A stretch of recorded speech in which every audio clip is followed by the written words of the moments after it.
Hello. This is video number 4. When last we met, at least I hope all these videos are recording. I hope the video 3 that you just watched was all about the strange and wonderful things that are packed inside the CPU. As sort of a summary of that, the CPU is where most of the action happens. The CPU has an ALU that's being preached at, being told what to do by the control unit, looking over its shoulder, telling it every single move to make. And the ALU is interacting, so to speak. No, it's not interacting. That makes it sound like they're both active. It's grabbing stuff from and shoving stuff to the registers. And my example, I had 5 and 1, 2, 3, 4, 5. Yeah, those are closer to even shape. So the ALU might write something out to register 0 or register 1, or register 2, register 3, register 4. All of this is together inside that big CPU chip. And maybe it writes something out, it reads something in, it reads another something in, it puts something out later on. But this is how they all fit together. The ALU is doing these tiny little operations one at a time. The control unit is telling the ALU the very next baby little instruction to do: get this thing out of a register, put that thing in a register, add those two together. And that's all the computer can do. And it can only, even more amazing, my voice is up there, you can't even understand. Even more amazing, it can only do one tiny little instruction at a time. And you lean back and nod knowingly. Oh, you silly old professor, you don't know what you're talking about. I've got a multitasking machine. Hey, I'm working on my history paper in Microsoft Word while I'm listening to MP3s on my MP3 player in my little headphones, and I've got the clock on the screen so that I'm not going to be late turning my paper in. It's doing all of those things. It's doing all of them at the same time. I can see it. You know what? There is yet another miraculous lie to bust. Here's a picture of what you just got through talking about. This was you talking. You were working in your process 0. You were working in Microsoft Word. Process 1. You were listening to your MP3 player. Process 2. You had the clock on the screen. Maybe you got the weather. Maybe you got all that stuff. And your multitasking system is running all of these in parallel. The very definition of multitasking. Multitasking is actually a big fat lie. It's a big fat misnomer. The CPU, by instruction of the control unit, does just a tiny little piece of Microsoft Word. Maybe it displays a character on the screen. Maybe it checks to see if you typed a character lately, typed one of the keys lately. Then it immediately switches off. It's called a context switch. It moves to a different program. Goes to P1 and makes the speaker go in or out a little bit in your ear so that you can hear the music. After it's done that, after it's checked on that, done so ridiculously fast, then maybe it goes and moves the second hand on the clock. It's actually executing. These things that appear to all be happening simultaneously are actually taking turns. It's like they're on a merry-go-round. And then it goes around again. Checks on Word again. Checks on the MP3 player again. Checks on the clock again. If you're running 10 programs at once, it goes through all 10 of those in sequence, one at a time, each one. I told you all this is ridiculously miraculous. I might as well be teaching a course in fairy tales. It's just impossible to believe that that could actually be happening, but it does. It does. That's what multitasking is. If you take the operating systems course, an upper level course, senior level course at Pennsylvania, you actually have to, you get down and dirty with this. You find out exactly how this happens. And it's a pretty complicated, ridiculous thing that makes it even more miraculous rather than solving the mystery for you, because you think, how can it possibly do that so fast? I tell you what, here's a metaphor for it.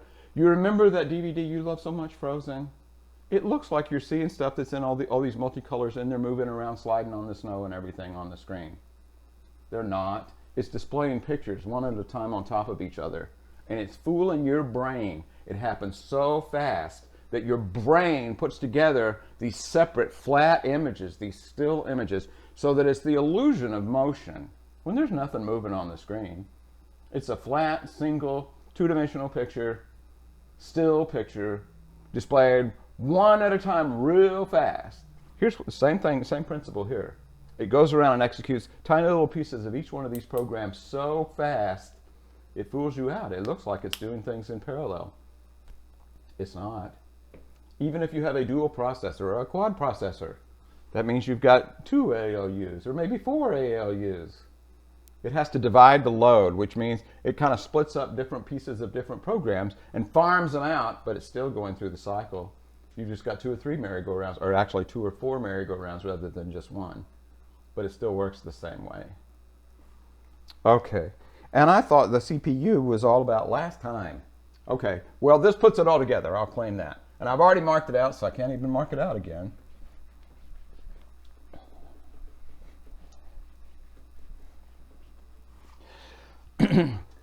Two more. We're nearing the finish line on the computer hardware.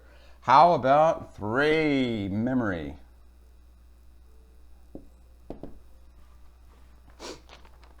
How am I going to describe memory?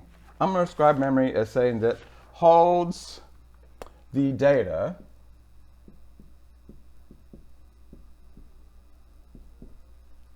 and instructions currently, emphasis on currently being used by the CPU.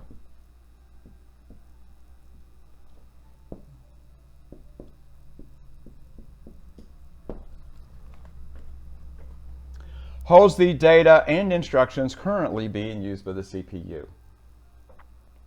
Now, an artificial distinction is written on the board here. Here's what's artificial. Technically, all of the zeros and ones in your computer, those are all data. It's just that some of them are data and nothing more. They are numbers, they are letters, they are words, whatever. They're just dead data. Those are the nouns. Instructions, and turns out instructions are also data. Instructions are also represented in memory with nothing but zeros and ones. So when the control unit is saying, let's see, what are we going to do next? It looks into memory to find out what the next instruction is. And that next instruction might very well say, I need you to operate on these pieces of data for me. So it is more of a conceptual or an intuitive distinction than it is an actual distinction of what's in memory. It's all a bunch of zeros and ones, just like everything else. Get used to that. Everything is zeros and ones. Oh, you were working on that history paper in Microsoft Word, weren't you? You were trying to multitask and pay attention to this video while you're working on your history paper in Word. It's not working very well, is you? It's hard to switch back and forth as fast as the CPU does. But if you are working on your history paper, then the parts of the program, not even the entire Microsoft Word program, the parts of the program that you are actually executing right now, which might very well be to fill up the screen with characters that you're typing in, that's the instructions.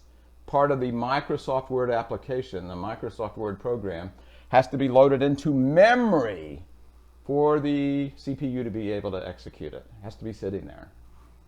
What about the data, the stuff you're typing in? That's also sitting there in memory.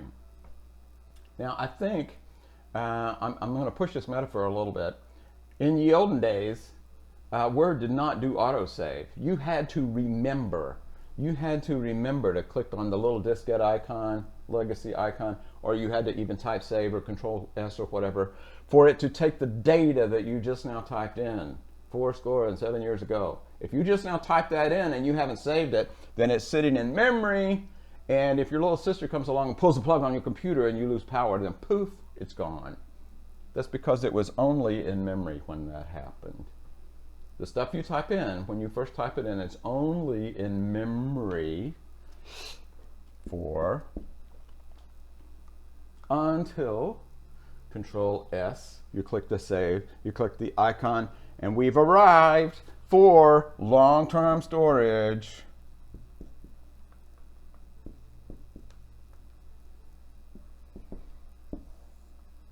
These interact with each other. If you look back, there are arrows going back and forth between long-term storage and memory that's in the big box at the top. Memory holds the data and instructions currently being used by the CPU. This holds data and instructions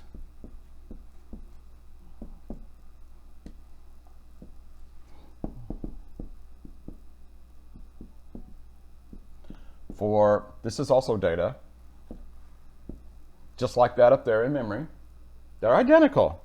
But this is for later use. This is the warehouse. Now then, now I can put them together. You're running Microsoft Word, typing in your history paper.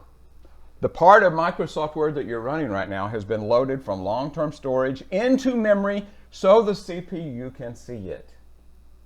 All those pieces. Let me say that again. If you are running Microsoft Word, then the part of Microsoft Word that you are actually using right now, Word is too big to load into memory all at one time. The part of Word that you're running right now has been loaded into memory, so the CPU, the control unit, and the ALU and all those, so they can see it.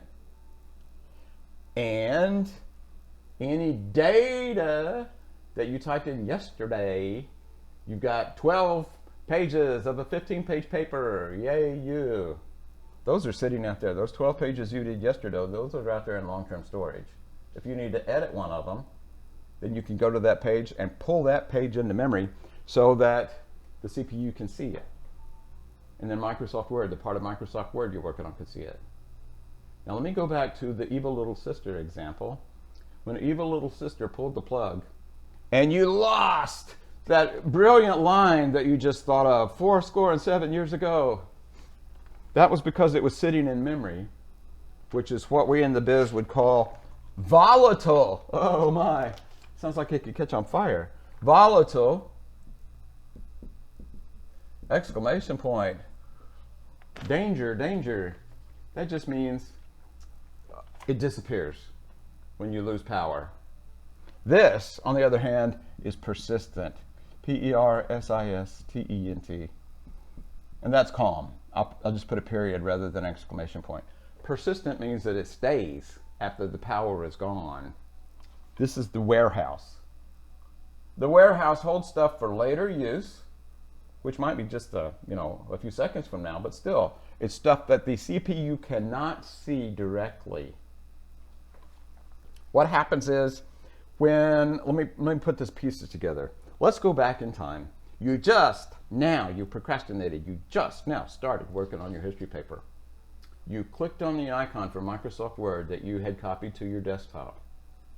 That's a signal to load the Word program, the Microsoft Word application, from long-term storage, from your hard disk drive, from your flash drive. Those are examples of long-term storage.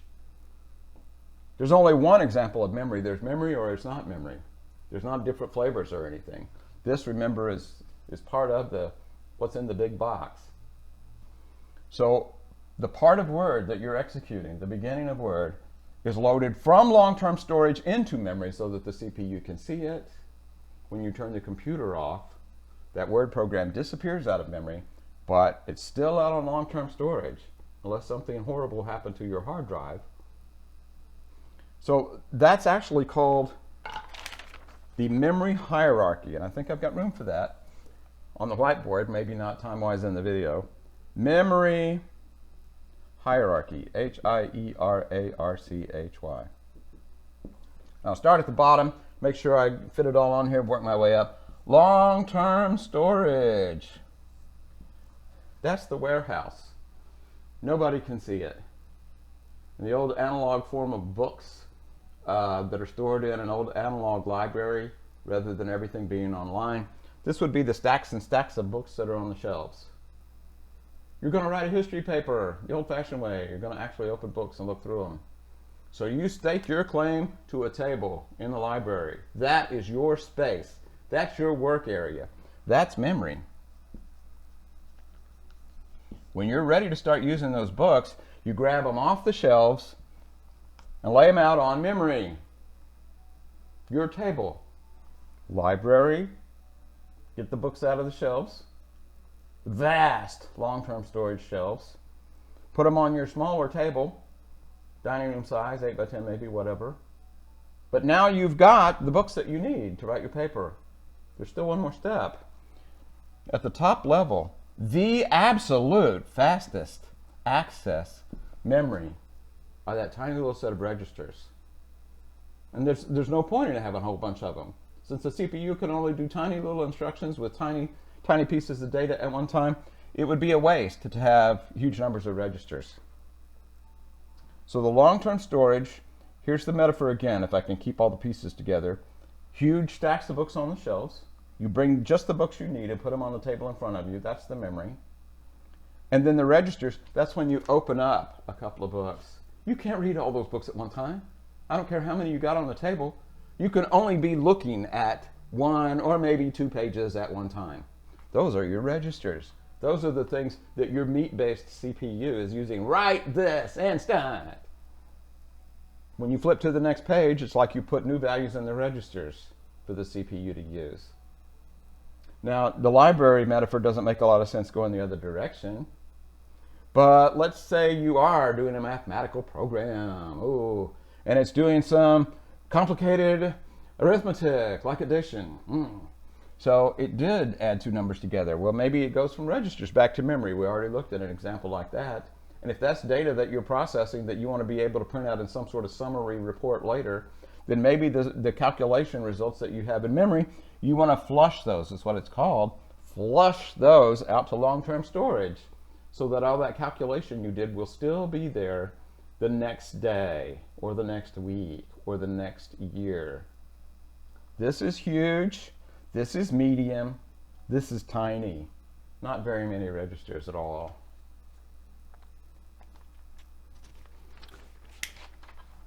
Think fast. You know what? I heard from your grandma this morning.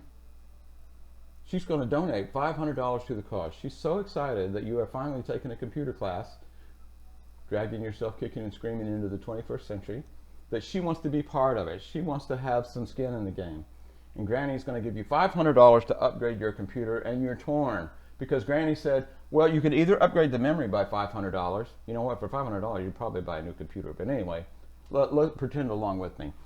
$500, you can either upgrade memory or you can upgrade long-term storage. What to do? What to do?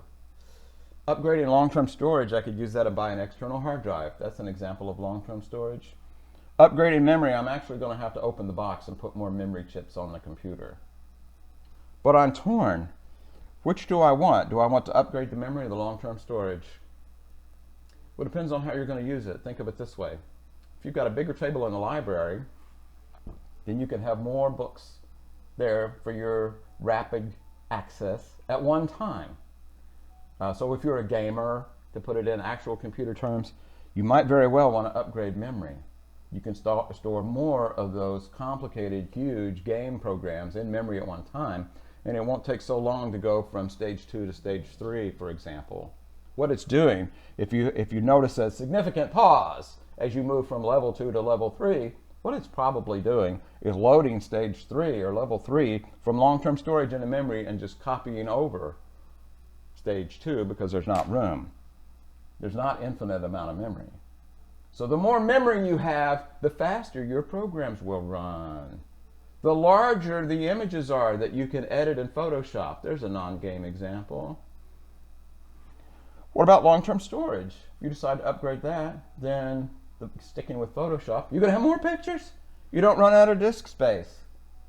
You can have more stuff stored for your later use. You can install more programs. They might not run any faster since you didn't upgrade memory, but you can install more stuff if you've got more long-term storage. That's why these are called a hierarchy. These do have very different roles to play in a computer. They all have their own little superpower. And are we ready? Let me see. If you have questions, if I left stuff out, which is highly likely, I'm sorry about that. I am so used to the interaction one-on-one with student, teacher, that I tend to leave holes in this stuff, even if I try to make notes to self.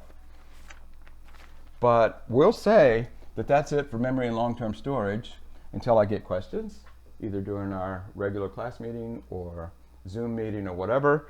And done and done. I'll put a box down here and check it. All that means is I think we finished hardware now. We're out of the hardware now. Okay.